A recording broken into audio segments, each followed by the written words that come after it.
हाँ सर। ठीक है ना। This call is now being recorded. ठीक है, तो बेटा आपने कल कंप्लीट कर लिए थे एड्सॉर्प्शन, है ना, एड्सॉर्प्शन अपने पूरा कंप्लीट कर लिए थे, और हाँ मैंने आप सर। लोगों को लिमिटेड क्वेश्चंस कितने क्वेश्चन तैयार करने हैं वो आप लोग को पूरा बता दिया था। सबसे पहले आपको एड्सॉर्प्शन और एब्जॉर्प्शन के बीच में पॉइंट ऑफ डिफरेंस पता होना चाहिए। ठीक है। Yes sir. उसके बाद में हम लोगों ने उसके अंदर एप्लीकेशन ऑफ एड्सॉर्प्शन देखा था, बहुत सारे एप्लीकेशन एक साथ में देखे थे हम लोगों ने, वो भी लिखा हुआ है उसके अंदर। बाद में कुछ डेफिनेशंस देखे थे हम लोगों ने, definition of adsorption, adsorbent, adsorbate, फिर उसके बाद में हीट ऑफ एड्सॉर्प्शन, फिर उसके बाद में हम लोगों ने डीसॉर्प्शन देखा था, उसके बाद में सिर्फ सॉर्प्शन देखा था, और उसमें पॉजिटिव सॉर्प्शन देखा था और नेगेटिव सॉर्प्शन देखा था। तो ये सारे डेफिनेशंस हम लोगों ने पढ़ ली थी।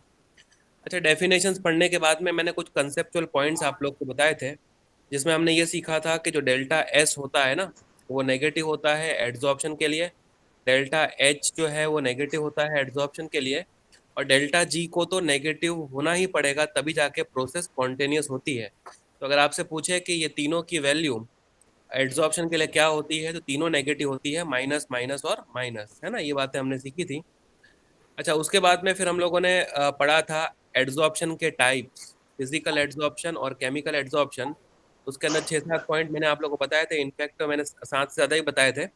आप लोगों को कम यस से कम सर। 6 पॉइंट तो याद होने चाहिए, क्योंकि 3 मार्क का अगर आपको point of difference between chemical adsorption और फिजिकल एड्सॉर्प्शन आता है, तो आपको लिखना पड़ेगा एटलीस्ट 6 पॉइंट आपको पता होने चाहिए। देखो, फिजिकल एड्सॉर्प्शन और केमिकल एड्सॉर्प्शन ये कंप्लीट करने के बाद में हम लोगों ने पढ़ा था factor affecting extent of adsorption. Extent of adsorption को हम लोग एक्स बाई एम से रिप्रेजेंट करते हैं, और उसमें कौन कौन से फैक्टर जो अफेक्ट करते हैं वो है, सबसे पहला नेचर ऑफ एड्सॉर्बेंट, फिर है नेचर ऑफ एड्सॉर्बेट, एड्सॉर्बेंट का नेचर, एड्सॉर्बेट का नेचर, और फिर उसके बाद में टेम्परेचर का क्या इफेक्ट होता है और प्रेशर का क्या इफेक्ट होता है। ऐसे 4 फैक्टर हम लोगों ने factors affecting extent of adsorption में पढ़े थे। ठीक है, ये 4 फैक्टर में जो प्रेशर का फैक्टर था ना, उसको हम लोगों ने थोड़ा सा एक्सटेंड किया था ग्राफ बनाने के बाद, x by m is proportional to p raise to 1, x by m is proportional to p raise to 0। तो हम लोगों ने एक बीच की वैल्यू निकाली थी, x by m is proportional to p raise to 1/n। जब हमने प्रोपोर्शनलिटी साइन को रिमूव किया था तो इज इक्वल टू कांस्टेंट आया था, इज इक्वल टू के। तो x by m is equal to k p raise to 1/n आया था। आप लोगों ने दोनों तरफ लॉग अप्लाई किया था, तो log of x by m is equal to log of k plus 1/n, और लॉग क्या आया था, पी। ठीक है, और y is equal to m x plus c, ये इक्वेशन के साथ में उस इक्वेशन को कंपेयर करके आप लोगों ने एक ग्राफिकल रिप्रेजेंटेशन किया था, जिसमें स्ट्रेट लाइन बनाई थी, y इंटरसेप्ट और स्लोप भी लिखा था उसका। हम लोग कहते हैं कि ये जो काम किया गया था वो कांस्टेंट टेम्परेचर पे किया था, तो इसको हम लोग आइसोथर्म बोलते हैं। एड्सॉर्प्शन के लिए किया गया था तो एड्सॉर्प्शन आइसोथर्म कहते हैं, और ये काम फ्रेंडलिश नाम के साइंटिस्ट ने करा था, तो इसको हम लोग फ्रेंडलिश एड्सॉर्प्शन आइसोथर्म कहते हैं। ठीक है, और ये हो गया गैसियस फेज की बात। और अगर वही सॉल्यूशन फेज में अगर मुझे यही इक्वेशन लिखनी पड़ेगी, तो मैं प्रेशर को जगह हटा के खाली कॉन्सेंट्रेशन लिख देता हूँ, x by m is equal to k c race to 1/n। और यहाँ पर हम लोगों ने यहाँ पर हम लोगों ने लेक्चर को कल की क्लास में एंड किया था बेटा। ठीक है, कुछ दिक्कत है इसके अंदर? नो मैंने सर। 5 मिनट के अंदर आप लोगों को पिछले 2 लेक्चर का रिवीजन करवा दिया। अच्छा, अब हम लोगों ने जब शुरू में चैप्टर स्टार्ट किया था, तो मैंने ऐसा बोला था कि ये चैप्टर को हम लोग को 3 पार्ट्स में पढ़ना होता है। 3 पार्ट में से सबसे पहला पार्ट है एड्सॉर्प्शन, दूसरा पार्ट उसके अंदर कैटालिसिस होता है, और तीसरा पार्ट जो इसके अंदर है वो कोलॉइड्स है। तो हम लोगों ने एड्सॉर्प्शन कल डिटेल में कंप्लीट कर लिया था। आज हम लोग को स्टार्ट करना है कैटालिसिस। ठीक है, कैटालिसिस बहुत ईजी टॉपिक है, छोटा टॉपिक है। जो तीनों में सबसे बड़ा है वो कोलॉइड है, और उसको डिटेल में हम लोग पढ़ेंगे बाद में। ठीक है। अच्छा, अभी हम लोग को स्टार्ट करना है कैटालिसिस। तो कोई मुझे सबसे पहले बताए डेफिनेशन ऑफ कैटालिस्ट। कैटालिस्ट से बेटा आपको क्या समझ में आता है? सर कोई रिएक्शन सर अगर जो हो रही है इक्वेशन तो को उसको ज्यादा नॉर्मल से बोलो यार, फास्ट आप हो लोग जाता साथ है। में बोलते लोग को समझ में नहीं आता, एक जन बोलो। हाँ बोलो। सर कोई रिएक्शन हो रही है तो अगर अपने कैटलिस्ट ऐड करेंगे तो नॉर्मल से थोड़ी फास्ट होगी कैटलिस्ट हाँ, रिएक्शन। मतलब ऐसा सब्सटेंस जो स्पीड ऑफ द रिएक्शन को क्या करे, इंक्रीज। इंक्रीज। इसको हम लोग बोलते हैं कैटलिस्ट, है ना। तो इसको कैसे बोलेंगे? The substance which increases the rate of reaction without itself undergoing any chemical change. ठीक है, without itself undergoing any chemical change, उसके अंदर कोई भी चेंज नहीं होगा। ठीक है, वो रेट ऑफ रिएक्शन को इंक्रीज कर देगा बिना खुद खत्म हुए, तो उसको हम लोग बोलेंगे कैटलिस्ट। तो कैटलिस्ट की डेफिनेशन याद करो बेटा, जिस तरह से हम लोगों ने एड्सॉर्प्शन याद करते हुए पूरा का पूरा चैप्टर पढ़े हैं, इस तरह से हम लोग कैटलिस्ट भी ऐसे याद करते हुए रहेंगे। ठीक है, the substance which increases the rate of reaction, the substance which increases the rate of reaction without itself undergoing any chemical change, without itself undergoing any chemical change is known as catalyst। ठीक है, इस phenomena को, catalyst के use करने के phenomena को हम लोग बोलते हैं catalysis, and this phenomena is known as catalysis. ठीक है, अब जैसे हम लोगों ने कैटलिस्ट की डेफिनेशन बोली, हमारा सबसे पहला काम ये होता है कि हम कुछ एग्जाम्पल बता दें। जैसे डिकम्पोजिशन ऑफ KClO3, KClO3 का हम लोग डिकम्पोजिशन करते हैं KCl और O2 में। ठीक है, मैं आपको PDF में बताऊंगा ये इक्वेशन। मान लो कि डिकम्पोजिशन ऑफ KClO3 की बात कर रहे हैं हम लोग। ये प्रोसेस अपने आप में बहुत स्लो होती है, लेकिन अगर मैं रिएक्शन मिक्सचर में MnO2 पाउडर ऐड कर देता हूँ, तो ये रिएक्शन की स्पीड बहुत हद तक इंक्रीज हो जाती है। तो मैं बोलूंगा कि decomposition of KClO3, this process is very slow. ठीक है, but if MnO2 is taken, हम लोग बोलेंगे rate of reaction become faster, hence MnO2 is working as a catalyst in the decomposition of KClO3। ठीक है, बताया ना ये। अच्छा, आप लोगों ने ये भी पढ़ा है, manufacturing of ammonia by Haber's process. Yes sir. N2+3H2 is giving 2 molecule of NH3। क्या आप लोग को याद है बेटा एरो के ऊपर क्या लिखते थे उसके अंदर? Fe और F। Fe, आयरन लिखते थे हम लोग, एरो के ऊपर Fe लिखते थे उसके अंदर। तो manufacturing of ammonia by Haber's process, उसमें जो कैटलिस्ट यूज होता है वो आयरन ही होता है, आयरन होता है। ठीक है, मैं एक और चीज बताना चाहता हूँ आपको कि हेबर्स प्रोसेस में जब अमोनिया का प्रिपरेशन करा जाता है, तो आयरन तो उसके अंदर कैटलिस्ट की तरह वर्क करता है, लेकिन इसके अलावा भी एक सब्सटेंस उसके अंदर लिया जाता है। मोलेबियम। हाँ, जिसको बोलते हैं मोलिब्डेनम। ठीक कैटालिटिक है, MO से उसको रिप्रेजेंट करते हैं sir. Molybdenum. Molybdenum is not working as a molyb catalyst, उसके अंदर मोलिब्डेनम कैटलिस्ट की तरह वर्क कर ही नहीं रहा, लेकिन वो अपनी प्रेजेंस से कैटलिस्ट की जो कैटालिटिक एक्टिविटी है उसको इंक्रीज करता है।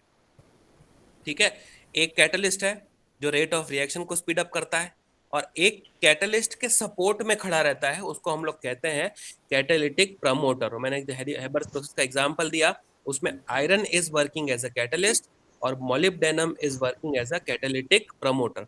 कभी कभी ऐसे भी कोई सब्सटेंस आ जाते हैं हमारे रिएक्शन मिक्सचर में, इम्प्यूरिटीज वगैरह हो जाती है, जो अपने प्रेजेंस से कैटालिटिक एक्टिविटी को डिस्ट्रॉय कर देती है, खत्म कर देती है।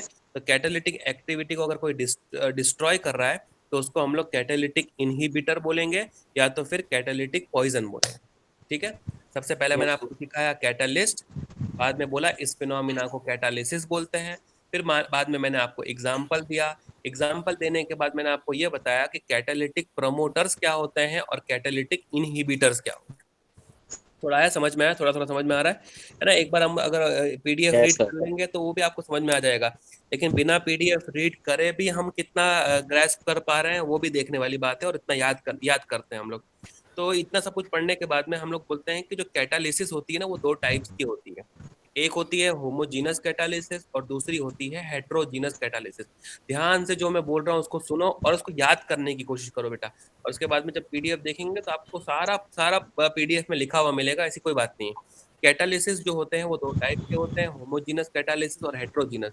अब देखो, होमो से आपको पता ही है, बचपन से पढ़ते आ रहे हो, होमो होमो का मतलब ही होता है सिमिलर फेज, और हेट्रो का मतलब होता है डिफरेंट फेज। अब रिएक्टेंट है, प्रोडक्ट है और कैटलिस्ट है। अब ये सब के सब अगर सेम फिजिकल स्टेट में प्रेजेंट है, तो ऐसे को हम लोग बोलेंगे होमोजीनस कैटालिसिस। बोलो, समझ में आ रहा है? यस जैसे सर। मान लो कि यस सल्फर सर। डाइऑक्साइड है, सल्फर डाइऑक्साइड SO2, और उसके अंदर हाफ O2 डाल दिया, मतलब एक ऑक्सीजन, तो वो सल्फर ट्राइऑक्साइड बना देगा कि नहीं? SO3, SO2 plus yes half O2 is giving SO3। ठीक है, और एरो के ऊपर हम लोग NO यूज करते हैं, नाइट्रोजन का ऑक्साइड यूज करते हैं, जो कि गैसियस स्टेट में। सल्फर डाइऑक्साइड गैसियस स्टेट में है, ऑक्सीजन गैसियस स्टेट में है, सल्फर ट्राइऑक्साइड जो बना है वो गैसियस स्टेट में है, और एरो के ऊपर जो NO लिखा गया है वो भी गैसियस स्टेट में है। तो रिएक्टेंट, प्रोडक्ट और कैटलिस्ट जब सारे के सारे सेम फिजिकल स्टेट में होते हैं, तो उनको हम लोग बोलते हैं होमोजीनस कैटालिसिस। आ गई बात, समझ में आ गई है ना? तो फिर हेट्रोजीनस क्या होता होगा बेटा? हेट्रोजीनस जब हेट्रोजीनस डिफरेंट फिजिकल स्टेट में सेम नहीं प्रेजेंट हो। रहे, है ना? कैटलिस्ट और रिएक्टेंट और प्रोडक्ट अलग अलग फिजिकल स्टेट में, एक भी फिजिकल स्टेट अगर चेंज हो गया ना बेटा, तो हम लोग उसको बोलेंगे फिर हेट्रोजीनस कैटालिसिस। अभी मैंने आप लोग को एक एग्जांपल दिया, manufacturing of ammonia by Haber's process. तो उसमें क्या करना होता है? N2 plus 3H2 is giving to NH3। N2 है गैसियस स्टेट में, H2 है गैसियस स्टेट में। जो अमोनिया बना है वो भी गैसियस स्टेट में है, लेकिन एरो के ऊपर लिखा है हम लोगों ने आयरन, Fe। और आप लोगों को पता है सॉलिड। जो Fe है वो सॉलिड स्टेट में होता है बेटा। ठीक है बेटा, समझ में आ गया आप लोग को? तो Fe is working yes as, sir. Sir अभी तो चालू रहने दो, अभी चालू किया है। हाँ हाँ, तो अभी तो लेक्चर स्टार्ट हुआ है। अच्छा, आयरन उसके अंदर जो है वो कैटलिस्ट की तरह वर्क कर रहा है, और आयरन का जो फिजिकल स्टेट है वो क्या है? सॉलिड है। ठीक है, यस सर। इसको बंद कर देता हूँ, एक मिनट। हाँ?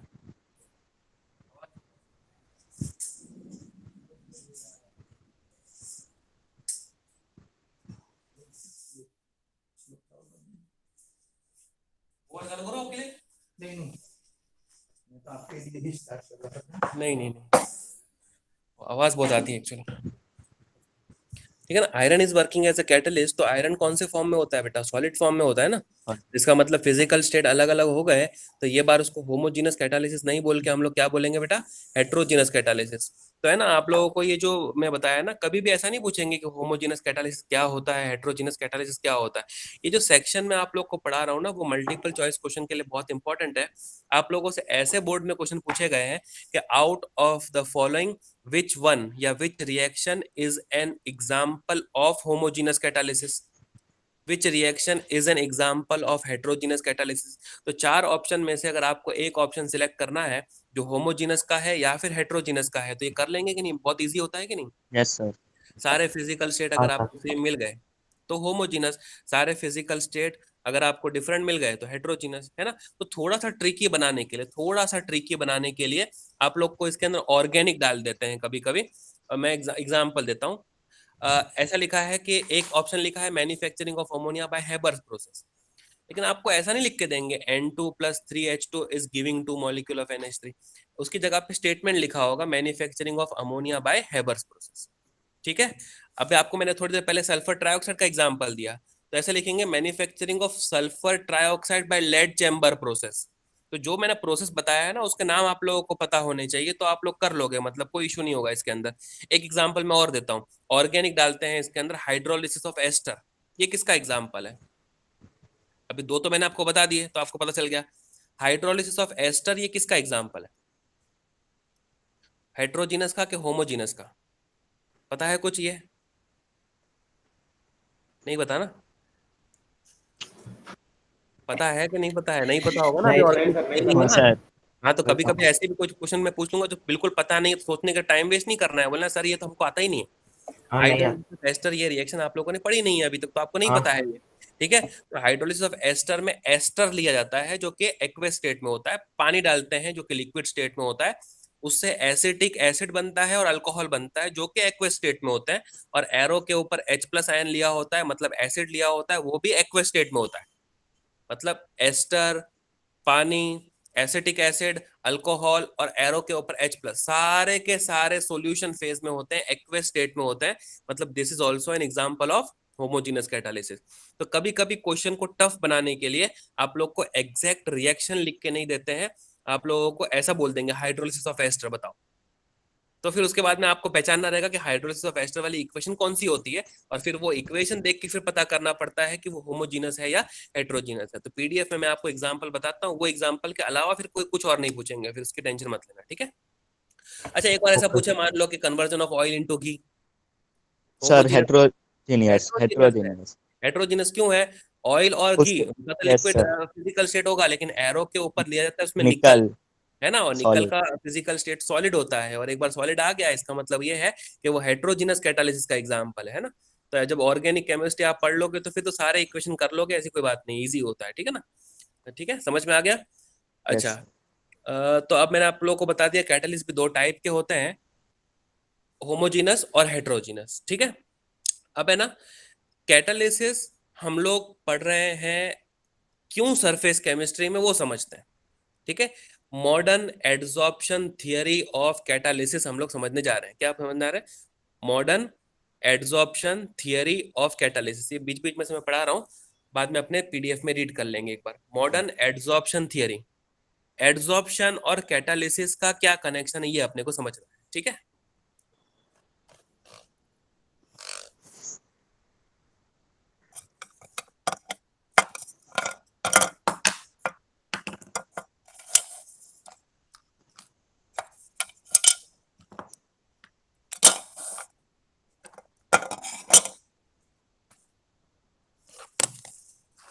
ठीक है। ये अपना क्या है? रिमोट नहीं है, ठीक है, एडजॉर्बेंट एड्सॉर्बेंट। ठीक है, ये एड्सॉर्बेंट है। मान लो कि ये है कैटलिस्ट का सरफेस, ये कैटलिस्ट है, कैटलिस्ट का सरफेस है बेटा। ठीक है, ये है रिएक्टेंट ए, क्यों गया? ठीक है, ये है ए और ये है बी। ठीक है, ये ए है, ये बी है, इनकी रिएक्शन करानी है। ये ए और बी की रिएक्शन करवा के मुझे बनाना है ए बी। लेकिन सबसे पहले तुमको क्या करना पड़ेगा, ये आप लोग सोचो। इसको पढ़ना है modern adsorption theory of catalysis में, कैटलिस्ट। ठीक है, ये कैटलिस्ट है। सबसे पहला क्या होगा, ए और बी ये कैटलिस्ट की तरफ आएंगे। ठीक है, बहुत इजी है, एक बार सुनो कि समझ में आ जाएगा। ये ए है, ये बी है, कहीं पर आराम से दूर दूर घूम रहे थे, सबसे पहले कैटलिस्ट की तरफ आए। मैं उसको इंग्लिश में बोल के बताऊंगा बाद में। फिर बाद में क्या होगा, ये ए और बी का कैटलिस्ट के ऊपर होगा एडजॉर्प्शन। पहले तो दूर थे तो पास आए, पास आने के बाद में ये इसके ऊपर आके हो गए एडजॉर्ब। अच्छा, एडजॉर्ब होने के बाद में कैटलिस्ट के सरफेस के ऊपर ही ए और बी आपस में रिएक्ट करेंगे, क्योंकि पास आ गए, एक ही सॉलिड सरफेस पे बैठे हुए रिएक्ट करेंगे। अच्छा, रिएक्ट करने के बाद इनके बीच में हो जाएगी बॉन्डिंग।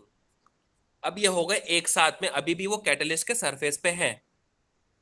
फिर क्या होगा, ए बी का इसके ऊपर से डिसॉर्प्शन होगा, निकलेंगे, और निकलने के बाद में क्या होगा, अब इससे चले जाएंगे दूर। 5 पॉइंट बताया मैंने आप लोग को, बहुत इजी है 2 मार्क के लिए। ठीक है, क्या ए और बी सबसे पहले कैटलिस्ट के करीब आएंगे। ठीक है, diffusion of A and B towards the surface of catalyst, पहला पॉइंट।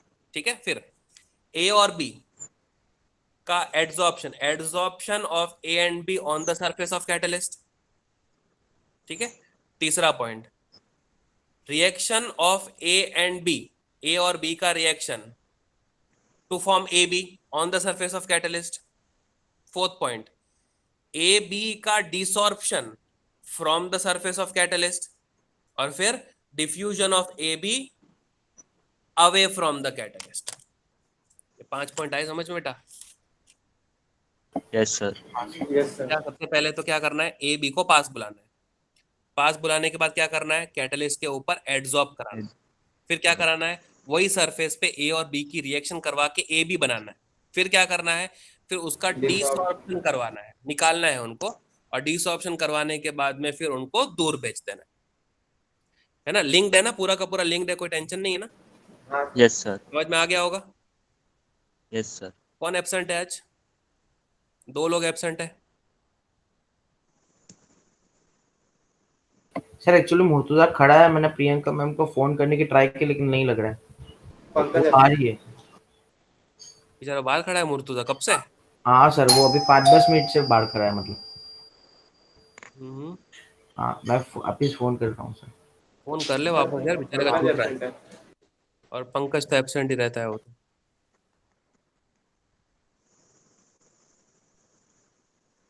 ठीक है, चलो। हाँ, तो एक बार फोन कर दे प्रियंका मैम को और बोल उनको एक्सेप्ट करो यार, बेचारे को कब से बाहर खड़ा है। हाँ सर। ठीक है ना? अच्छा, तो ये समझ में आया आप लोग को? तो मैं आपको कोई 5 Yes, पॉइंट sir. रिपीट करके बताता हूँ। Diffusion of reactants towards the surface of catalyst, फिर adsorption of reactants on the surface of catalyst, फिर reaction of reactants to form product on the surface of catalyst, फिर diffusion या desorption of product from the surface of catalyst, और फिर diffusion of product Diffusion of products away away from from. The surface of catalyst. आना, आके adsorb करना, react करके product बनाना, product का डिसॉर्प्शन होना और डिसॉर्प्शन करके बाहर चले जाना। ये टोटल इतने पॉइंट्स हैं modern adsorption theory of catalysis में। कौन रिपीट करके Yes, बताएगा मुझे? ये 5 पॉइंट बताने हैं आप सर लोग। मैं करूँ? रुक जा राज, तू रुक जा, बाकी कोई। बहुत इजी पॉइंट है ना बेटा, क्या है इसके अंदर? 2 मार्क आप लोग को एकदम फ्री में दे रहे हैं, आप अपने हिसाब से भी बोल सकते हो इसको। कोई और बोलना चाहेगा बेटा?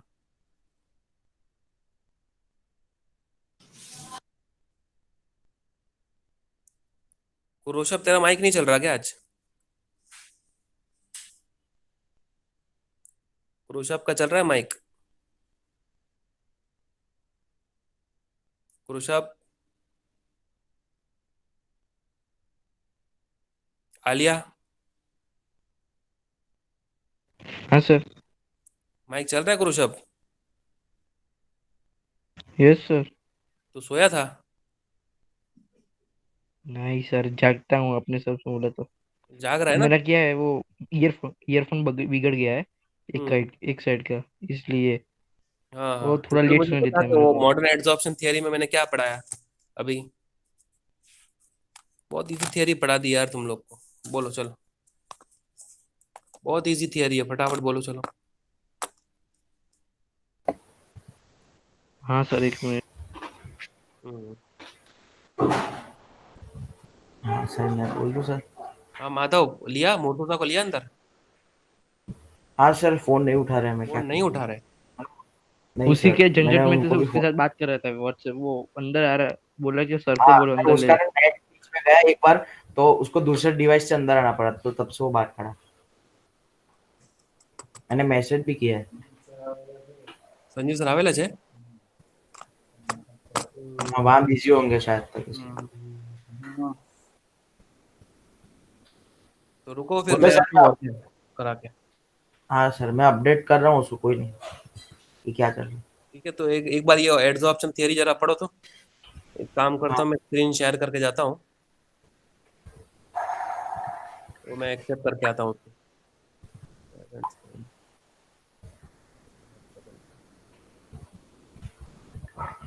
मॉडर्न एड्सॉर्प्शन थियरी जो मैंने आपको समझाया, और ये पूरा आप एक बार रीड करो अच्छे से। देखो मैंने आपको ये समझा दिया, पूरा का पूरा कैटालिसिस समझा दिया, catalytic yes promoter sir. Inhibitor पढ़ा दिया, होमोजीनस हाँ सर, हेट्रोजीनस करवा दिया। होमोजेनस कैटालिस्ट और heterogeneous catalyst. Modern adsorption theory भी मैंने आपको पूरी पढ़ा दी, ठीक है? हाँ सर। यार एक पेज में भी नहीं हुई है, अब इसको टर्न कौन करेगा? चलो एक काम करो, इतना ये रीड करो, तो ये वाला पेज मैं अभी आता हूँ नीचे से। हाँ सर, कोई बात नहीं। ठीक है, ये वाला पेज रीड करके रखो।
देखिए आ गया।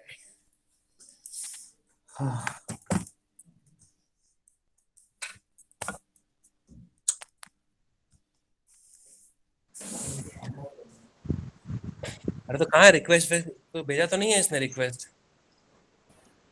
हाँ सर, वो है ना, अराउंड 1 मिनट के बाद चली जाती है, इसलिए हाँ तो बोल प्रॉब्लम। दो करने के लिए वापस, और क्या।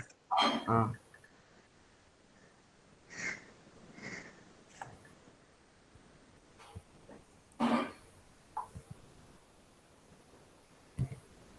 ये पढ़ा आप लोगों ने?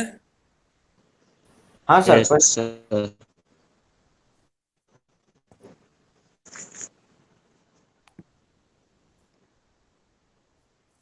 The substance which increases the rate of reaction without itself undergoing any chemical change is known as catalysis, catalyst। इस फिनोमिना को कैटालिसिस बोलते हैं। एग्जाम्पल मैंने आप लोग को डिकम्पोजिशन ऑफ KClO3 दे दिया, ठीक है। MnO2 पाउडर के बारे में मैंने आप लोग को बताया है ना। ऐसा लिखा है कि decomposition of KClO3 is a slow process, but by using MnO2 its speed can be increased, hence MnO2 works as a catalyst। Manufacturing of ammonia bye Haber's process भी लिखा हुआ है, ये भी मैंने आप लोगों को साथ में बता दिया। कैटलिस्ट जो होता है वो Fe होता है, और कैटालिटिक जो प्रोमोटर है वो है इसके अंदर मॉलिब्डेनम, हम लोगों ने ऐसा बोला था, ठीक है।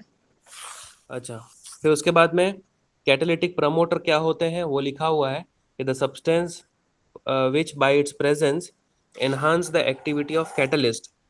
खुद के प्रेजेंस से कैटलिस्ट की एक्टिविटी को जो एनहांस करते हैं वो होते हैं कैटालिटिक प्रमोटर।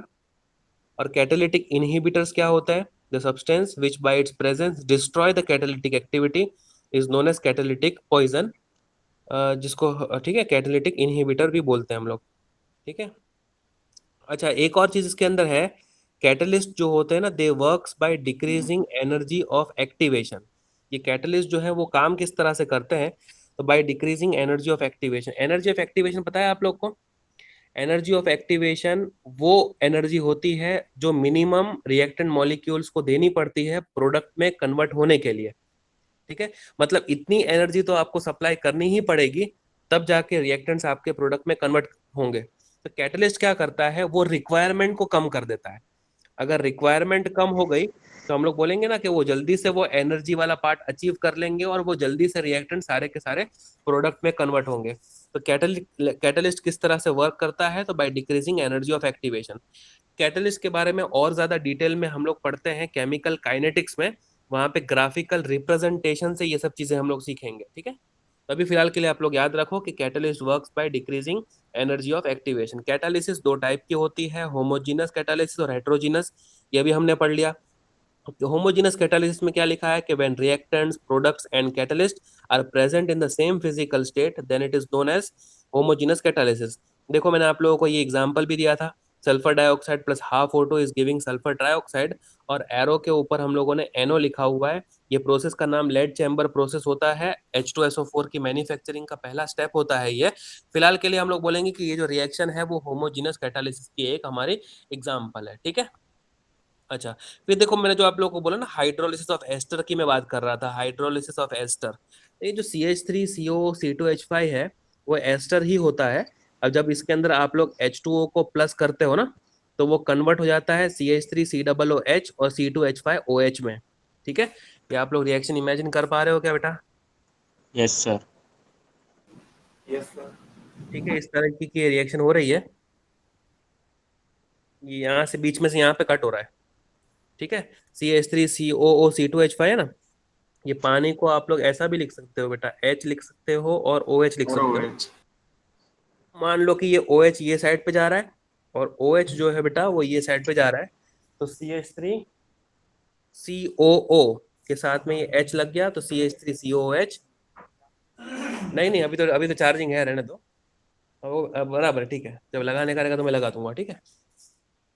ये जो CH3CO वाला पार्ट है वो H के साथ में कंबाइन होकर CH3COH बनाता है, और C2H5 जो है, हाँ यहीं से बंद कर दो।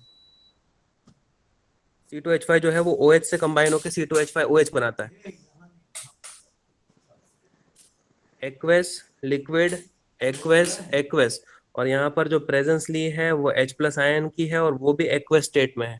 तो सारे के सारे जो फिजिकल स्टेट है वो लिक्विड स्टेट ही है। इसका मतलब इसको भी हम लोग होमोजीनस कैटालिसिस के एग्जांपल में कंसीडर कर सकते हैं हाँ बेटा, सर। ठीक है ना। हेट्रोजीनस में रिएक्टेंट, प्रोडक्ट और कैटलिस्ट जो है वो डिफरेंट फिजिकल स्टेट में प्रेजेंट होते हैं, तो इनको हम लोग बोलते हैं heterogeneous catalysis. Manufacturing of ammonia by Haber's process जो था वो हेट्रोजीनस कैटालिसिस का एग्जांपल है, क्योंकि ये गैस में है, ये गैस में है, ये गैस में है, लेकिन ये जो है ना वो सॉलिड में है। शायद मैंने आप लोग को ऑयल इंटू घी वाला एग्जांपल भी दिया था बेटा। ये जो ऑयल है लिक्विड स्टेट में है, घी भी लिक्विड स्टेट में है, लेकिन जो निकल है ना बेटा वो सॉलिड स्टेट में है। तो ये हेट्रोजीनस का एग्जांपल हो गया, ठीक है। एक और मैन्युफैक्चरिंग होता है सल्फर ट्राइऑक्साइड का, sulphur dioxide plus half O2, ठीक है। सल्फर ट्राइऑक्साइड तो बनता है, लेकिन आप लोगों ने देखा लेड चैम्बर प्रोसेस में NO यूज किया था, लेकिन जबकि यहाँ पर हम लोगों ने प्लेटिनम यूज करके रखा है। और प्लेटिनम कौन से फॉर्म में बेटा? सॉलिड फॉर्म में है। तो this is also an example of heterogeneous catalysis. ये यस बेटा सर। समझ में आ रहा है ना? अच्छा, अब आप यस लोग ये सर। एक बार रीड कर लो, जो मैंने आपको मॉडर्न एड्सॉर्प्शन थियरी जो बताई है वो आपको रीड करनी है अभी, ठीक है। मॉडर्न एड्सॉर्प्शन थियरी क्या बोला मैंने सबसे पहले? अरे मुर्तुजा आया कि नहीं आया? हाँ सर, हाँ आया सर, अंदर आ ही। गया आ गया कैसे सर। आ गया फिर? बिना मेरे एक्सेप्ट करे आ गया?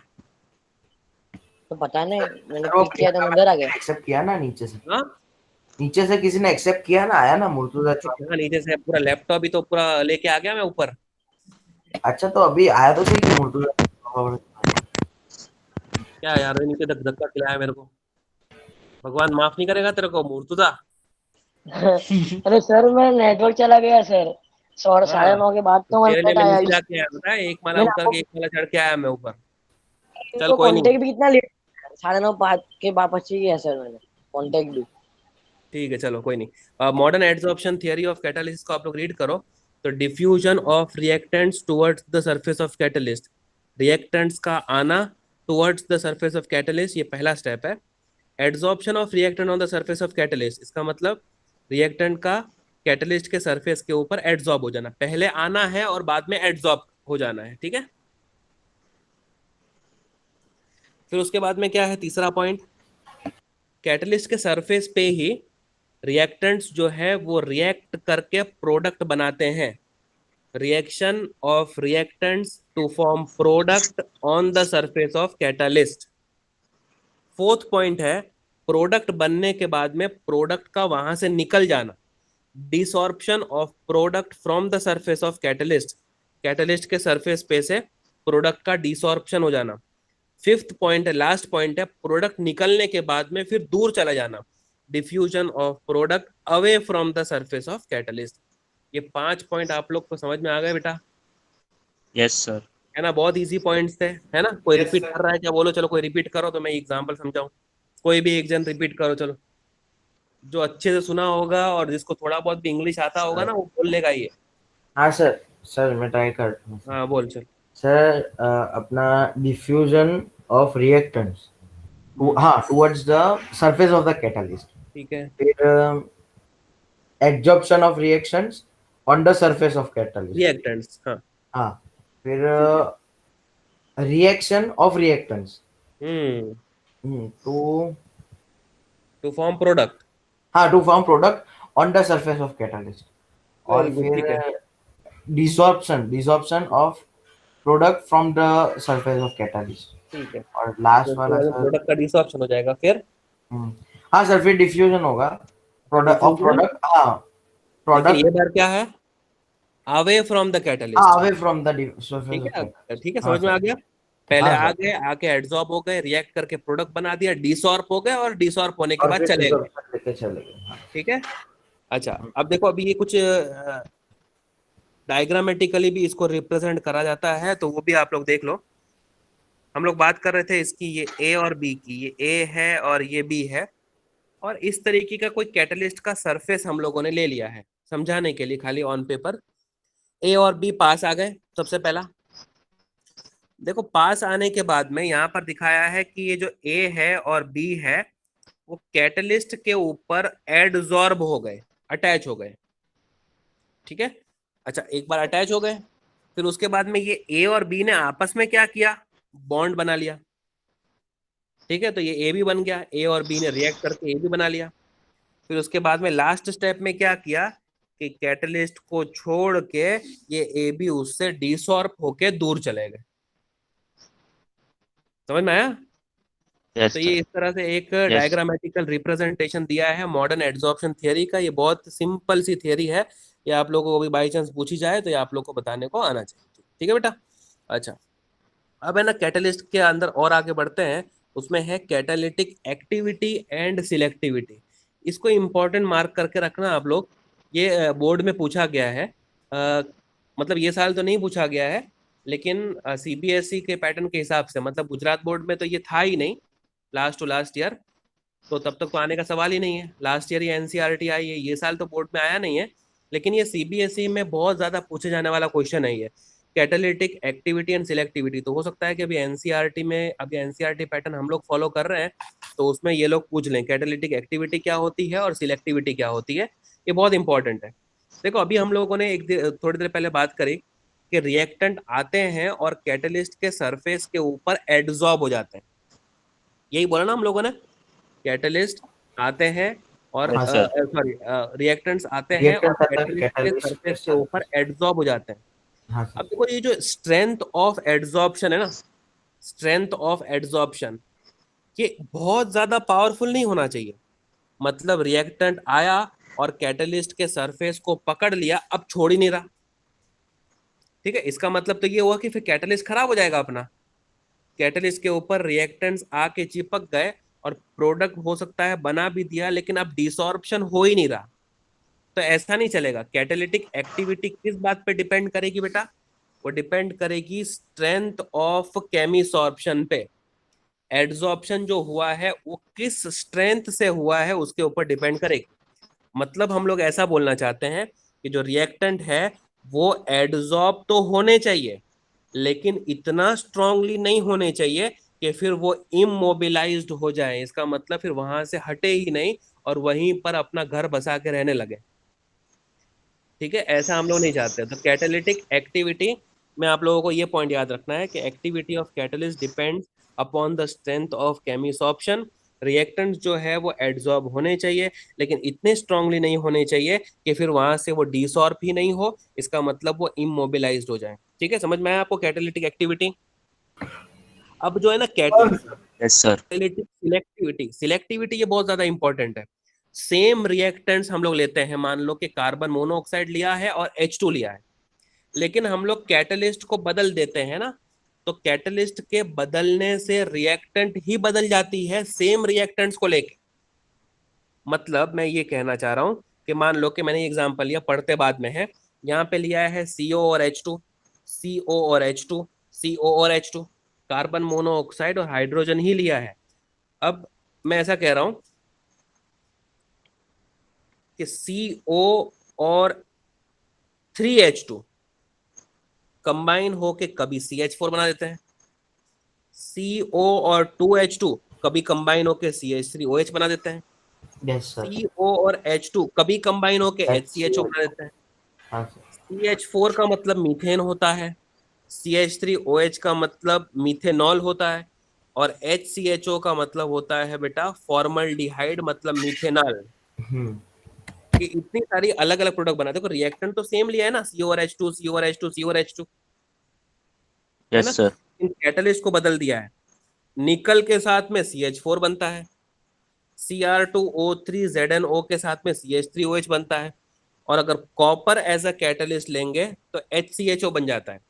इसका मतलब जो कैटलिस्ट होते हैं ना वो बहुत सिलेक्टिव नेचर के होते हैं। अगर निकल हम लोग लेंगे तो वो CO और 3H2 की ही रिएक्शन करवाएगा और CH4 बनाएगा, क्योंकि उसको CH4 पसंद है। Cr2O3 को मिथेनॉल पसंद है तो वो बनवाएगा। कॉपर को फॉर्मल्डिहाइड पसंद है इसलिए वो बनवाएगा। इसका मतलब जो कैटलिस्ट होता है ना बेटा, वो होते हैं सिलेक्टिव इन नेचर। अब देखो यहाँ पे लिखा क्या है कि by using same reactants, reactant को सेम रखा है, but by different catalyst, catalyst को डिफरेंट रखा है, क्या कर सकते हैं? We can obtain different products, hence catalyst are selective in nature.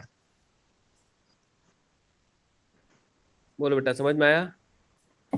Yes sir. हाँ सर। प्रॉब्लम है इसके अंदर? कोई कुछ लिख रहा है क्या? नहीं ना? कोई चैट लिख रहा नो है कुछ? सर। No sir. नहीं ना? ठीक है। No sir. हाँ, तो बाय सेम रिएक्टेंट के साथ में डिफरेंट कैटलिस्ट यूज करके डिफरेंट प्रोडक्ट बनाए जा सकते हैं। इसका मतलब जो कैटलिस्ट होते हैं वो बहुत सिलेक्टिव इन नेचर होते हैं। ये आप लोग अभी कभी याद करेंगे ये 3 एग्जाम्पल, ठीक है ना? यही एक ही एग्जाम्पल है जो आपको एनसीईआरटी में मिलेगा और जो आपको याद करना है बेटा। सी कार्बन मोनोऑक्साइड और H2 तो याद रह जाएगा बेटा आपको, है ना?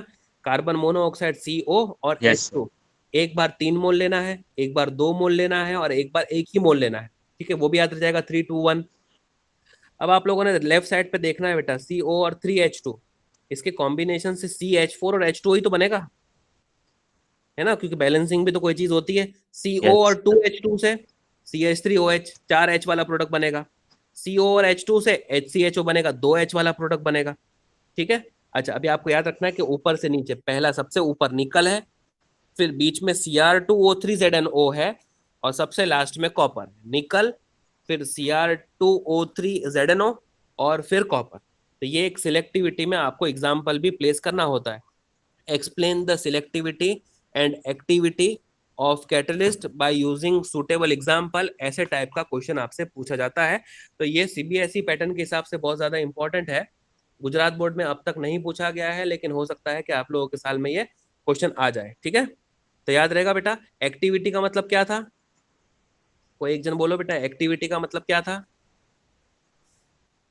सर जो स्ट्रेंथ जो ऑफ strength पे केमिसॉर्प्शन हाँ, पर डिपेंड एक्टिविटी करता है। डिपेंड करती है स्ट्रेंथ ऑफ केमिसॉर्प्शन पर। रिएक्टेंट को आके एड्सॉर्ब तो होना चाहिए, लेकिन इतना स्ट्रांगली नहीं हो जाना चाहिए कि वो इमोबिलाइज बन जाए। बस ये बोलना चाह रहे हैं हम। इमोबिलाइज हो जाए। यस बराबर, समझ में आ गया? Selectivity, same yes sir. Reactant के साथ में डिफरेंट कैटलिस्ट यूज करके हमें डिफरेंट प्रोडक्ट्स मिलना, इसका मतलब कैटलिस्ट जो होते हैं वो सिलेक्टिव इन नेचर होते हैं, ऐसा हम कहना चाह रहे हैं। एग्जाम्पल CO और H2 वाला दे दो। 3 ले लो ऊपर, फिर 2 ले लो, फिर 1 ले लो। ऊपर कॉपर ले लो और निकल ले लो, और फिर Cr2O3ZnO ले लो और कॉपर ले लो।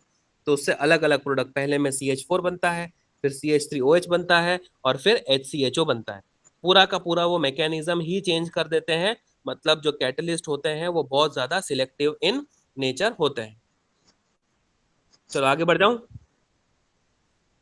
यस हाँ सर। सर।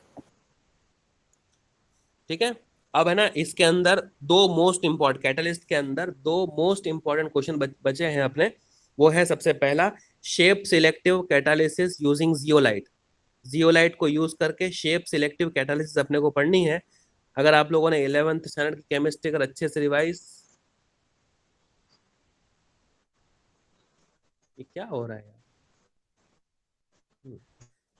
हाँ, मैं क्या बोल रहा था कि shape selective catalysis using zeolite एक इंपॉर्टेंट क्वेश्चन है।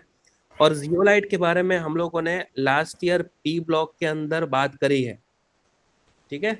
आप लोगों को याद है सेकंड फ्लोर के अंदर हम लोगों ने 203 के अंदर पूरा यस सर। फुट भर के लिखा हाँ था, सर, हाँ सर। जियोलाइट का हाँ सेक्शन सर। था, है ना? तो ये हाँ, जियोलाइट वो के बारे में हमने पढ़ा है। सेक्शन। हाँ हाँ, ठीक है। तो किसी को याद है बेटा जियोलाइट क्या होता है? अभी इसमें दिखाई नहीं दे रहा है एक्चुअली। तो जियोलाइट्स क्या होता है? वो शेप सिलेक्टिव कैटलिस्ट होते हैं, वो तो भी समझाना है। जियोलाइट्स होते क्या है, मतलब what are they, chemically what are they? तो ये भी लिखा ही है। सर कुछ ऐसा था ना कि हाँ, लिखा ही है बेटा, लिखा ही है। सोडियम हाँ, वो तो एल्यूमिनो लिखा है सिलिकेट होते हैं। सोडियम, लेकिन सर उसमें हाँ, थोड़ा सा यहाँ पे गलत लिखा है बेटा, सोडियम एल्यूमिनियम सिलिकेट लिख दिया है। एक्चुअली होना चाहिए सोडियम एल्यूमिनो सिलिकेट्स, हाँ MINO, ठीक है? एल्यूमिनो सिलिकेट्स, ठीक है ना बेटा? सोडियम एल्यूमिनो सिलिकेट्स होते हैं। एक्चुअली वो क्या होते हैं, 3 डायमेंशनल, मैंने बताया होगा सर आपको। उसका हनीकॉम वाला होता है ना, वो वाला।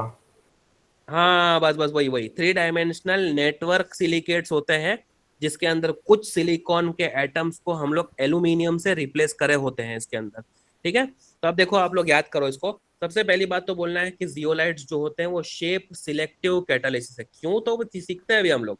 सबसे पहला पॉइंट, जियोलाइट्स जो है वो they are shape selective catalysis. उनका जो स्ट्रक्चर होता है ना, वो हनीकॉम की तरह होता है।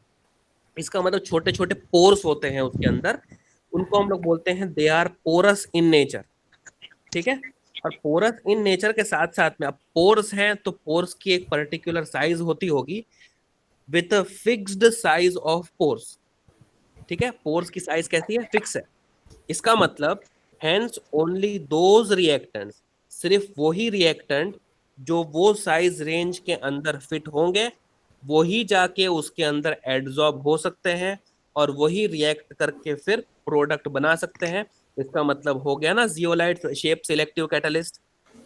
हाँ सर। यस एक सर। पर्टिकुलर रिएक्टेंट को मना कर देना कि तू मेरी साइज के अंदर फिट नहीं होगा तो तेरे को नहीं आना है, और एक को बोलना कि हाँ तेरी साइज मैच कर रही है मेरे पोर्स से तो आप आ सकते हो यहाँ पर। इसका मतलब सिलेक्टिविटी आ गई, इसलिए उसको बोलते हैं शेप सिलेक्टिव कैटालिसिस। तो सबसे पहला क्या है, zeolites are shape selective catalysis.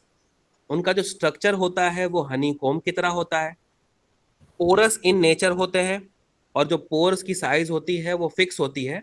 इसका मतलब वही रिएक्टेंट जो वो साइज रेंज में फिट होंगे वही आके एड्सॉर्ब हो सकते हैं और प्रोडक्ट में कन्वर्ट हो सकते हैं।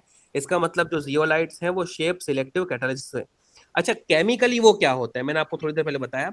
Actually they are 3 dimensional network silicates.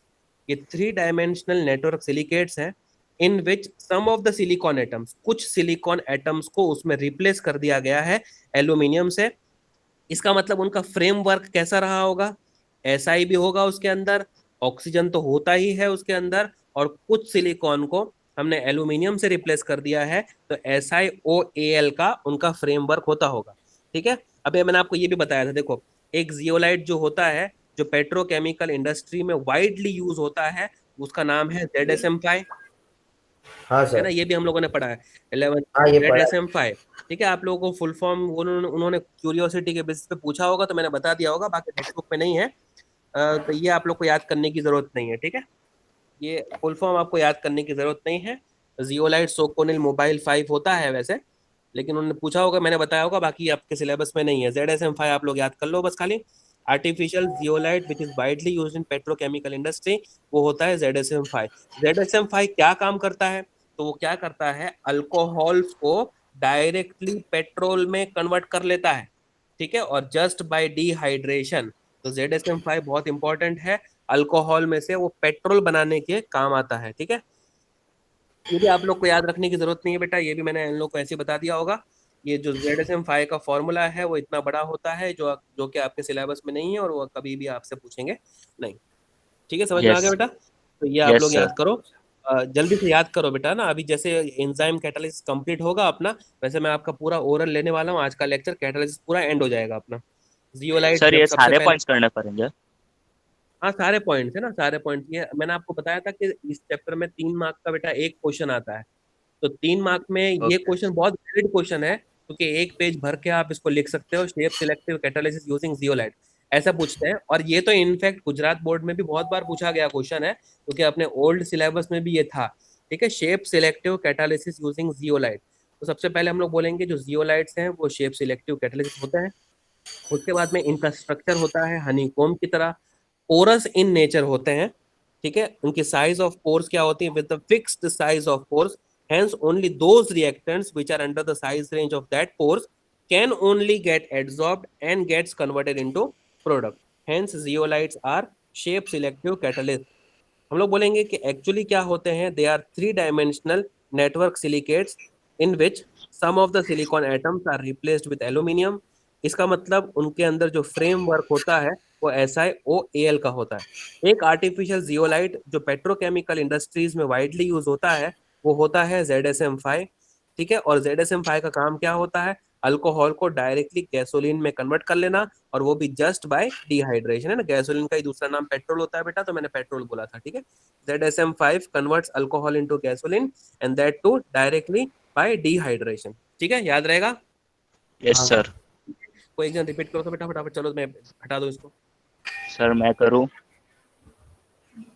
चल ठीक है, तू कर ले। सर बाकी लोग बोलने जियो नहीं, खाली 2-3 लोग बोलते रहते हैं, बाकी लोग ऐसे सर बैठे हुए अभी हैं। अरे एडवांटेज उठाओ यार, ऐसे लेक्चर्स का एडवांटेज उठाओ, मतलब यहीं पे याद कर लो। Sir zeolites are shape selective catalyst, फिर structure is like honeycomb, very उसके गुड बाद they are porous in nature with a fixed size of pores, very good. Hence, only those reactants हाँ। which are under the size range of that pores can only get absorbed and hmm. uh, and very converted into good. products. Hence, zeolite are shape selective catalyst. ठीक है उसके बेटा। बाद हाँ sir, एक uh, actually they are 3D network silicates in which very some good. of the Si atoms are हाँ, replaced with aluminium. Very good. Hence, they have a they, yeah, हाँ, उसका framework of फ्रेमवर्क कैसा होगा? SiOAL. Very good. चलो और आगे। Artificial zeolite कौन सा होता है? Artificial zeolite, which is widely used in petrochemical industry of ZSM5. हाँ, वो ZSM5 होता है And, बेटा। Very good. और and ZSM5 converts alcohol into petrol directly, just by हाँ, very good, dehydration. Very good, very good. एक एक ही minute. हाँ यार, चार्जिंग में लगाना पड़ेगा इसको। 1 मिनट में आया है ना, आप लोग डिवाइस करो, 2 मिनट में आया।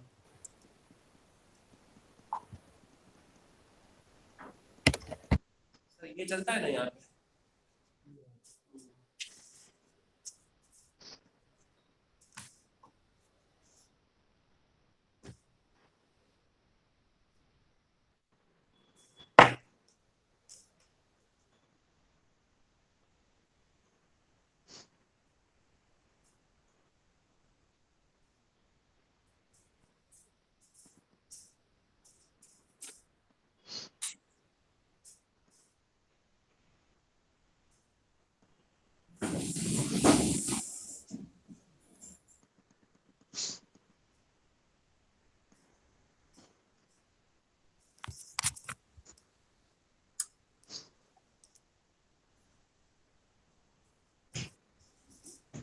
ठीक है, तो अपना ये हो गया जियोलाइट कंप्लीट।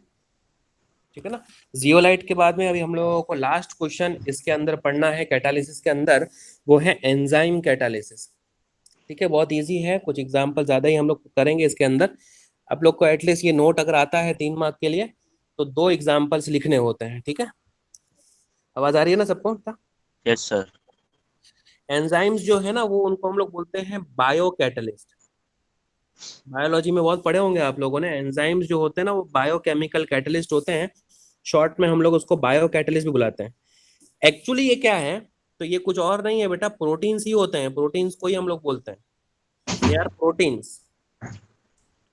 लेकिन इनके Yes, मॉलिक्यूलर sir. मासेस जो होते हैं ना, वो हाई होते हैं। आप लोगों ने कभी सुना होगा कि प्रोटीन्स को हम लोग पॉलीपेप्टाइड्स भी बोलते हैं, है ना। बायोलॉजी वाले ज्यादा सुनते होंगे इसको, पॉलीपेप्टाइड्स। पॉली वर्ड ही यस इसलिए सर। बोलते हैं क्योंकि ये एक पॉलीमर है, और जो पॉलीमर होता है वो एक जाइंट मॉलिक्यूल होता है, बहुत बड़ा मॉलिक्यूल होता है। और अगर वो मॉलिक्यूल बहुत बड़ा है तो उसका मॉलिक्यूलर मास भी बहुत ज्यादा होता होगा। तो actually they are proteins with high molecular mass. ये दो दो स्टेटमेंट आप लोग पहले याद कर लो। एंजाइम्स जो है वो बायोकैटलिस्ट है, एक्चुअली वो प्रोटीन है जिनके मॉलिक्यूलर मासेस बहुत ज्यादा होते हैं। अब कुछ एग्जांपल्स, ये हम लोगों ने शायद पढ़ा है। देखो, सुक्रोस लिया है हम लोगों ने, ये शायद पढ़ा है ना हम लोगों ने। हेलो अल्केन्स हेलो अरीन्स में पढ़ा होगा, ये पढ़ा है कि नहीं? Sucrose Sir. C12H22O11, C12H22O11, ये पता है सुक्रोज होता है ये, Yes, sir. है ना। Yes, यार sir. अल्कोहल फिनोल ईथर में हम लोग पढ़ेंगे।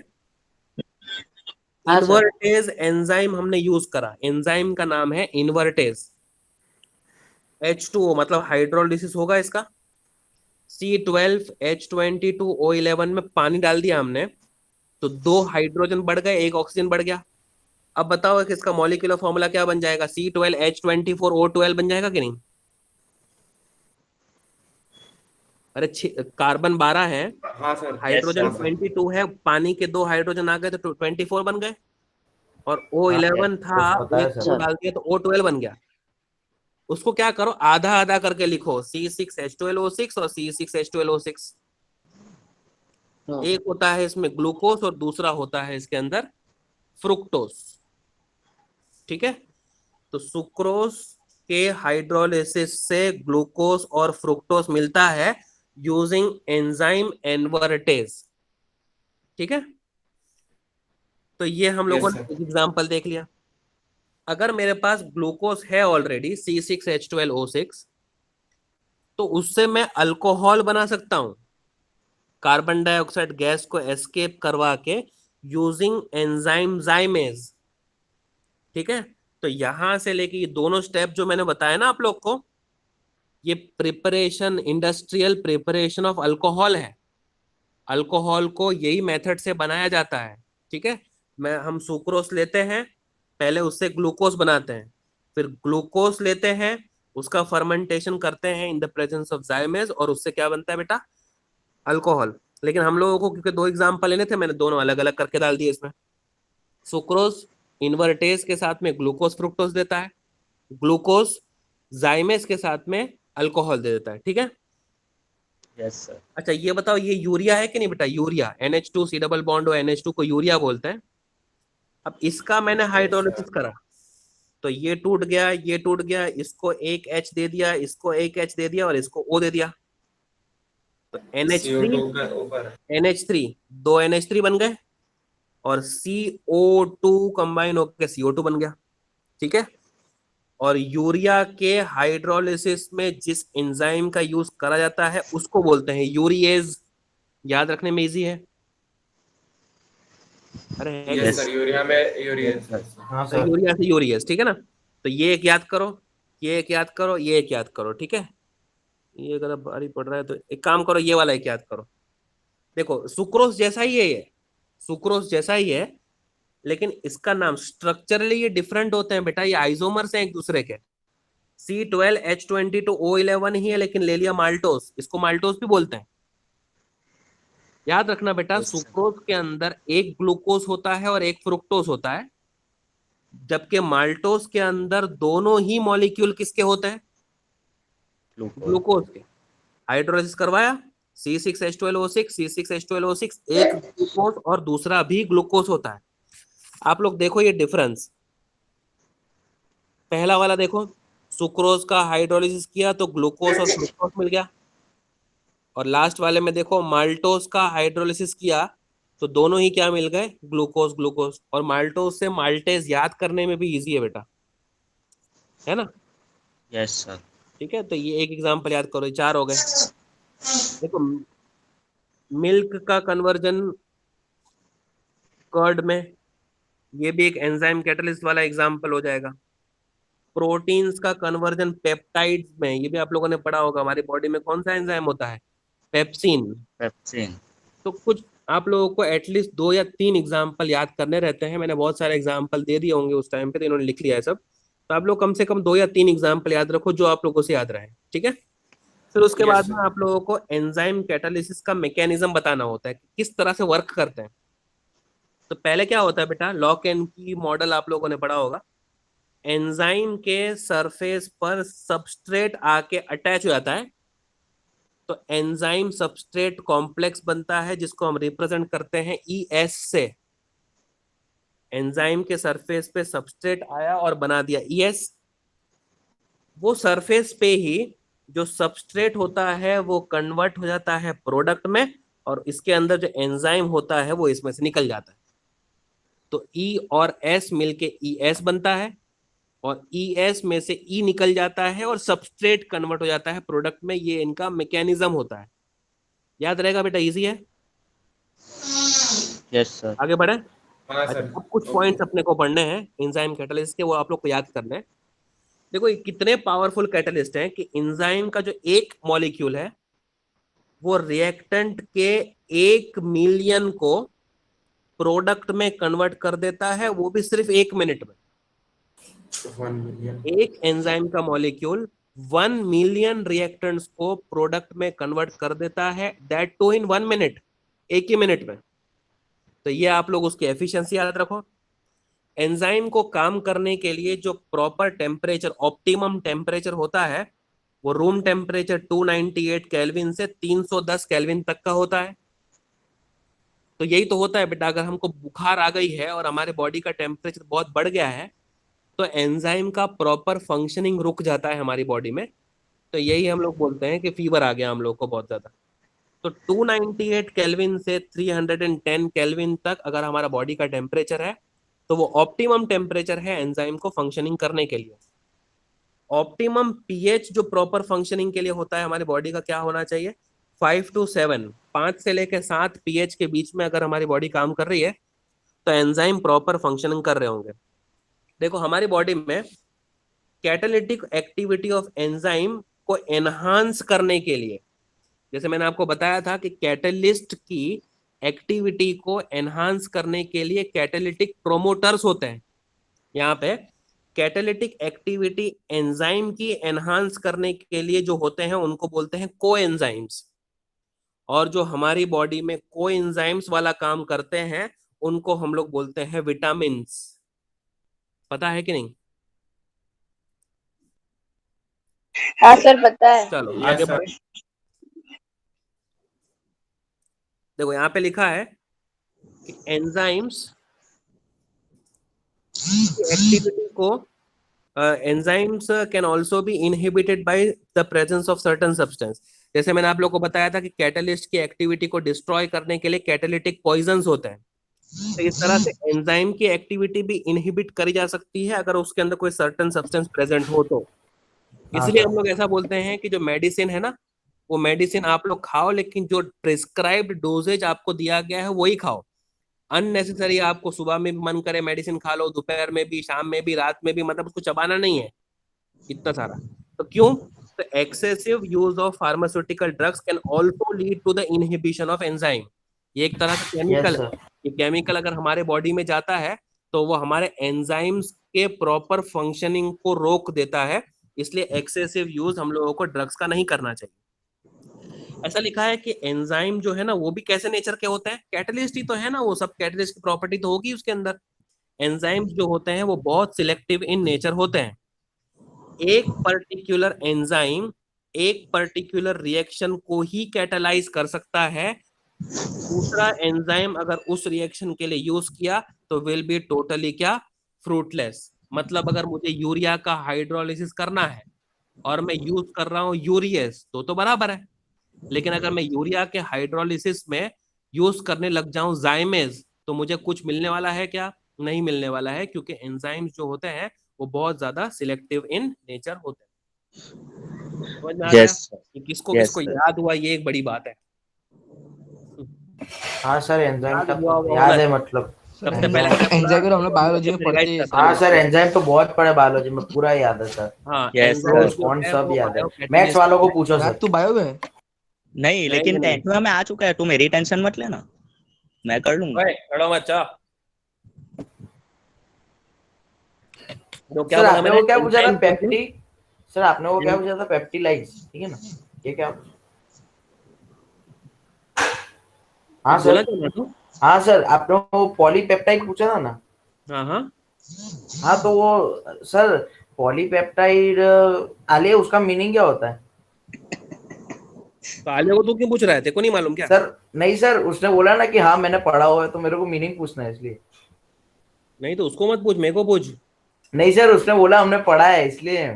हाँ हाँ, नहीं तो प्रोटीन्स आर पॉलीपेप्टाइड्स होते हैं। हाँ सर, वो मेरे को पता है पेप्टाइड कि अमीनो चेन एसिड्स होती है। है, अल्फा अमीनो एसिड की चेन होती है, और जो लिंकेज हाँ, बनती है ना, लेकिन सर अमीनो हमने तो एसिड सिर्फ को नाम ही पेप्टाइड पढ़ा बोलते था हैं। कि बहुत सारे जब पॉलीपेप्टाइड्स साथ में होता जुड़ है। जाते हैं उसको पॉलीपेप्टाइड बोलते हैं बेटा।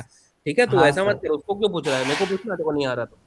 नहीं सर, उसने बताया ना कि मेरे को पता है, मैंने हाँ, मालूम छोड़, है, छोड़, मैंने। छोड़। अच्छा, हाँ तो मैं इसलिए क्या बोल पूछ रहा रहा हूँ था कि सर। एंजाइम जो होते हैं वो बायोकैटलिस्ट होते हैं। एक बार फिर से पूरा रिवाइज कर लेते हैं बेटा। एंजाइम जो है वो बायोकैटलिस्ट है। एक्चुअली वो प्रोटीन होते हैं हाई मॉलिक्यूलर मास वाले। मैंने आप लोग को एग्जांपल दिए हैं, उसमें से जो दो आपको पसंद आएंगे वो आप लोग बोल सकते हो। ठीक है, उनका मैकेनिज्म लिखना है कि ई और एस मिलके ई एस बनाते हैं, और ई एस जो है ना वो प्रोडक्ट और एंजाइम में कन्वर्ट हो जाते हैं। एक एंजाइम का मॉलिक्यूल 1 मिलियन रिएक्टेंट को प्रोडक्ट में कन्वर्ट कर सकता है, वो भी सिर्फ 1 मिनट में। ऑप्टिमम टेम्परेचर उनके काम करने का 298 केल्विन से 310 केल्विन होता है। ऑप्टिमम पीएच उनका जो होता है प्रॉपर फंक्शनिंग के लिए वो होता है 5 to 7। कैटालिटिक एक्टिविटी को हम एनहांस कर सकते हैं यूजिंग कोएंजाइम्स, और वो कोएंजाइम्स हमारी बॉडी में विटामिन होते हैं। और एंजाइम्स की एक्टिविटी इनहिबिट हो जाती है by the presence of certain substance. इसलिए कहा जाता है कि फार्मास्यूटिकल ड्रग्स का एक्सेसिव यूज करना एंजाइम की एक्टिविटी को इनहिबिट कर देता है। बहुत सिलेक्टिव इन नेचर होते हैं। एक एंजाइम एक पर्टिकुलर रिएक्शन को ही कैटलाइज कर सकता है, दूसरे एंजाइम का कोई और रिएक्शन में यूज करना विल बी टोटली फ्रूटलेस। ठीक है, हमारा आज ये सेकंड सेक्शन या second part of the chapter complete होता है। अब एक लास्ट पार्ट कोलॉइड्स अपना इसके अंदर बचता है। पूरा का पूरा चैप्टर थियोरेटिकल है, एक बार अच्छे से रीड कर लोगे तो बेटा आप लोग को समझ में आ जाएगा, कोई दिक्कत आने वाली इसमें नहीं है। ठीक है, अभी आप लोग वाइवा स्टार्ट करते हैं। चलो बेटा। Yes sir. प्रेजेंटिंग।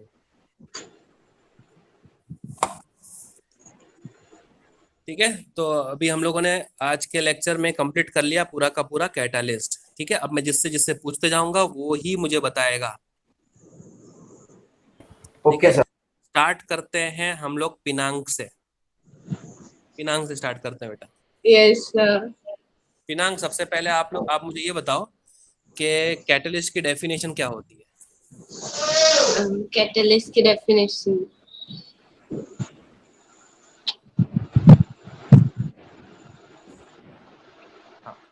कैटलिस्ट की डेफिनेशन बोल बेटा, कैटलिस्ट की डेफिनेशन बोल, और उस फिनोमिना को फिर हम लोग कैटालिसिस बोलेंगे। सर जो सब्सटेंस जो मतलब केमिकल रिएक्शन को मतलब फास्ट करता है, उसकी मतलब इंक्रीज करता है उसका रिएक्शन का रेट, उसको कैटलिस्ट बोलते हैं। Substance which increases the rate of reaction, लेकिन बोलने का Yes, without sir. Itself undergoing any chemical change, उसको कैटालिस्ट बोलते हैं। इस फिनोमिना को कैटालिसिस बोलते हैं बेटा। ठीक है, यस अच्छा, सर। मैंने इसके कुछ एग्जांपल्स आप लोग को दे दिए। ठीक है, वो याद रहेगा आप लोग को?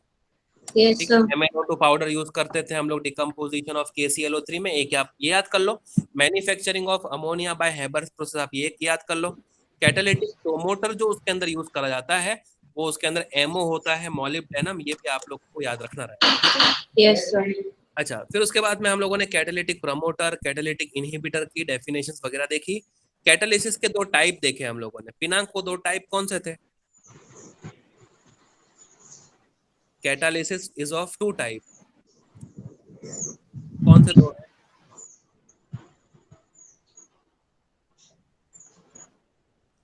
बोलो बेटा, चलो जल्दी। कैटालिसिस बोलूं सर? दो टाइप की होती है बेटा, ये तो बहुत इजी है ना यार, कितने एग्जांपल मैंने दे दिया, आप लोग भूल जाते हो यार। मैं बोलूं हाँ सर? मैं बोल हमारी रहा हो हूँ। गई है। मोदी सर क्या करें, उनको बादाम खिलाएं? हाँ सर, वो हाँ दूध सर, आन दूध दो में सर। डाल के, दूध में डाल हाँ सर, के। वो रिसीवर में से आन दो। हाँ, चलो कोई नहीं। अपना ये बोल, आदित्य मैं? बोल। Aditya. Yes sir, homogeneous and हाँ, हेटेरोजेनस। राय बोलेगा। हाँ बोलो। सर होमोजेनस और हेटेरोजेनस होते हैं। हेट्रोजीनस, सारे फिजिकल स्टेट अगर सेम रहे तो क्या बोलेंगे? सारे फिजिकल स्टेट अगर सेम रहे तो होमोजेनस कैटालिसिस बोलेंगे, डिफरेंट रहे तो? और डिपेंड रहे तो अपने हेटेरोजेनस बोलेंगे, हाँ, मतलब अलग आए ठीक तो, है। अगर डिफरेंट आएगा तो। हाइड्रोलिसिस एस्टर की बात करो, एस्टर का हाइड्रोलिसिस, तो वो होमोजीनस का एग्जांपल है। ठीक है, हाँ हाँ सर। ऑयल से घी बनाने की और फैक्ट्री खोल दूं मैं, तो हेट्रोजीनस का हेट्रो। एग्जांपल हो गया बेटा। सर अपना अमोनिया वाला बहुत उसका एग्जांपल हेटेरोजेनस हम का लोगों ने है। देखे। उसके बाद में मैंने आप लोग को मॉडर्न एडसॉर्प्शन थियरी बताई। हाँ modern sir. Adsorption theory Yes, कहती है sir. कि पहले रिएक्टेंट को बुलाओ, बाद में एडसॉर्ब कराओ, बाद में रिएक्ट करके प्रोडक्ट बनाओ, उनका डिसॉर्प्शन कराओ और उनको ऑप्शन बुलाओ। कराओ और फिर डिफ्यूजन करके उसको दूर और भेज उसी दो। को हम लोगों ने डायग्रामेटिकली भी देख लिया बेटा। हाँ सर। ठीक है, अच्छा आयुषी बता, हाँ सर। कैटालिटिक एक्टिविटी और सिलेक्टिविटी से क्या समझी तू? एक्टिविटी और एक्टिविटी और सिलेक्टिविटी। सर सॉरी, वो एक्चुअली अभी गैस रीडिंग वाले आ गए थे तो डोर खोलना पड़ा। अरे तो आपने जो भी पूछा ना वो सुनाई नहीं दिया नहीं, मैं एक्चुअली। तेरे को पूछा नहीं, तेरे को नहीं पूछा, आयुषी को पूछा। नहीं, उससे सर, पहले आपने नहीं सर, वो उसने टाइप ऑफ अपना कैटालिसिस, टाइप ऑफ था ना वो वाला। कैटालिसिस। हाँ हाँ, ठीक है, हाँ। और कोई वो बात। डिपेंड करता है कैटालिटिक एक्टिविटी के बारे में बोल बेटा। एक्टिविटी ना। Activity sir. करते हैं हम सापुतारा में जाके, एक्टिविटी हाँ करते हाँ हैं, सर। वो एक्टिविटी की बात हो रही है। मैं वही बोल रही हूँ, वो डिपेंड करता है हाँ, स्ट्रेंथ ऑफ कैम सर, क्या केमिस ऑप्शन। हाँ, ठीक से पढ़, ठीक से पढ़। कहाँ से? डिपेंड करता है। हाँ सर। माधव को बहुत हंसी आती है, मतलब कौन हंस रहा है? सर मैं हंस रहा हूँ सर, आपने बोला ठीक से पढ़, ठीक से पढ़, इसलिए हंस रहा हूँ सर। तो मेरे को सब समझ में आता है, कौन पढ़ता है कौन नहीं पढ़ता है, ये तो हम आप लोग को बताते नहीं है। Strength of sir. Cummins option पे डिपेंड करता है, और वो जो केमिस ऑप्शन की स्ट्रेंथ है, अगर बहुत पावरफुली अगर वो अट्रैक्ट हो जाएगा और वो निकलेगा नहीं तो नहीं चलेगा, ऐसा है। कहाँ और से? सिलेक्टिविटी का मतलब क्या है? सेम रिएक्टेंट्स हो लेकिन डिफरेंट कैटलिस्ट के साथ में डिफरेंट डिफरेंट प्रोडक्ट देते हैं। और CO और H2 वाले मैंने एग्जांपल आप लोग को तीन हाँ, बता दिए। एक बार निकल यूज किया, एक बार Cr2O3ZnO यूज किया, और उसके बाद में कॉपर यूज किया, ठीक है, और मीथेनॉल, और वो सब अलग अलग प्रोडक्ट मैंने बना के आप लोग को दिखाया, और फॉर्मल, ठीक है। यस अच्छा, उसके बाद में हम लोगों ने shape selective catalysis using zeolite पढ़ा है। हाँ सर। उम्मीद से मैं किसी को पूछता हूँ, देखते हैं वो मुझे निराश नहीं करेगा। कुरुशव बता बेटा। हाँ सर। हाँ बता, क्या पूछा मैंने? Shape selective catalysis using zeolite. हाँ सर, उसका स्ट्रक्चर हनीकॉम्ब होता है पहले तो, अच्छा ठीक है। और वो फिर शेप सिलेक्टिव कैटालिसिस होते हैं, उनका हाँ स्ट्रक्चर हनीकॉम्ब की तरह होता है, ठीक है, और आगे? हाँ सर फिर याद नहीं है मेरे को।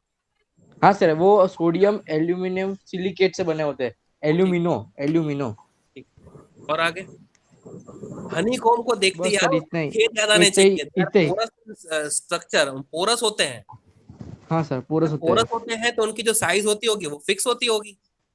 हम्म इसका मतलब वही रिएक्टेंट आके एड्सॉर्ब कर पाते होंगे, वही रिएक्टेंट आके हम्म एड्सॉर्ब कर पाते होंगे जो वो साइज रेंज में फिट हो जाए, हम्म मतलब वही प्रोडक्ट में कन्वर्ट होते होंगे, तो हुआ ना शेप सिलेक्टिव कैटालिसिस। अच्छा, यस सर। केमिकली वो क्या होते हैं? What are zeolites chemically? Sir वो मतलब केमिकली मतलब कैसा है? मतलब एक्चुअली वो क्या होते हैं जियोलाइट्स? लेके लो ना एलिमेंट्स कैटलिस्ट, हुए वो अंदर। Selective they are catalyst. 3 dimensional network silicates. हाँ, 3D हाँ, स्ट्रक्चर्स थ्री होते हैं वो। डायमेंशनल नेटवर्क सिलिकेट, जिसमें से कुछ हाँ। सिलिकॉन एटम को हमने रिप्लेस कर दिया बेटा एल्यूमिनियम से। तो उनका जो फ्रेमवर्क होता है ना, वो SiO_Al वाला होता है। जो हाँ, वो आर्टिफिशियल SiOL। जियोलाइट है जो इंडस्ट्री में वाइडली यूज हो रहा है, वो ZSM5 है। और जो ZSM5 क्या पेट्रोकेमिकल इंडस्ट्री करता में यूज है? होता है। अल्कोहल को गैसोलीन में कन्वर्ट कर देता है बाय डिहाइड्रेशन। ठीक है ना बेटा, इतना इजी है ये। एक बार आप लोग रीड कर सर वो लोगे तो हो इसमें जाएगा। नेटवर्क चला गया था ना, इसमें मेरा बीच में, इसलिए ठीक है, चलो 9:30 कोई से बात 10, नहीं। पौने 10 अब के एक बीच में। एंजाइम कैटालिस्ट बचा है, वो एंजाइम कैटालिस्ट को बोलो बेटा क्या होगा? Enzymes sir. बायो कैटालिस्ट होते हैं। राज बोलना चाह रहे हैं क्या? Yes sir. अच्छा चलो, राज का तो सर वीडियो भी चल रहा है, मोदी सर। सर अभी वो दूसरा मोबाइल चेंज किया, चालू किया, आपको ऐसा ना लगे ना रीड कर रहा हूँ इसलिए। अच्छा चल, तो मैं सर तेरे को वो मम्मी highlight का करता मोबाइल हूँ। अभी रहता ना, इसलिए बाद में चला हाँ जाता है। बोल बोल, चल बोल। सर पहला एंजाइम बायो कैटलिस्ट होता है, फिर hmm actually they are protein with high molecular masses. Hmm, उसके बाद sir example C12 H22O11 hmm gives glucose plus fructose. Hmm. उसके ऊपर वो कौन सा था कैटलिस्ट इन सर कैटलिस्ट कौन सा था? इन्वर्टेस। इन्वर्टेस, हाँ, और H2O। उसके बाद दूसरा example C12 C6H12O6 Zymes catalyst gives बोलते रहो, बोलते रहो। 2C2H5OH plus 2CO2। ठीक है चलो, बस 2 एग्जांपल सफिशिएंट, आगे बोल। मैकेनिज्म बोल। मैकेनिज्म उसमें enzyme plus substrate gives ES, enzyme substrate जो भी था कॉम्प्लेक्स वो, हाँ। उसके बाद ES gives product plus enzyme. Very good बेटा, वेरी गुड। चलो आगे उसके बाद पॉइंट बताओ, characteristics. one molecule of enzyme can convert 1 million reactants into product and that too in 1 minute। Very good बेटा, चलो उसके बाद आगे। Temperature temperature for functioning of enzyme is 298 to 300 Kelvin। 310 बेटा, 310। 310 12 का Kelvin। डिफरेंस है, 298 से 310। Yes sir. उसके आगे। बाद pH होता है फंक्शनिंग के लिए 5 to 7। वेरी गुड, चलो आगे। उसके बाद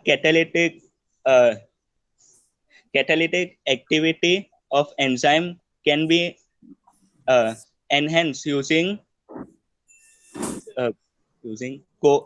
सर्टेन कोएंजाइम्स। coenzymes और हमारी बॉडी में कोएंजाइम्स क्या होते हैं? vitamins। वेरी गुड बेटा, चलो आगे।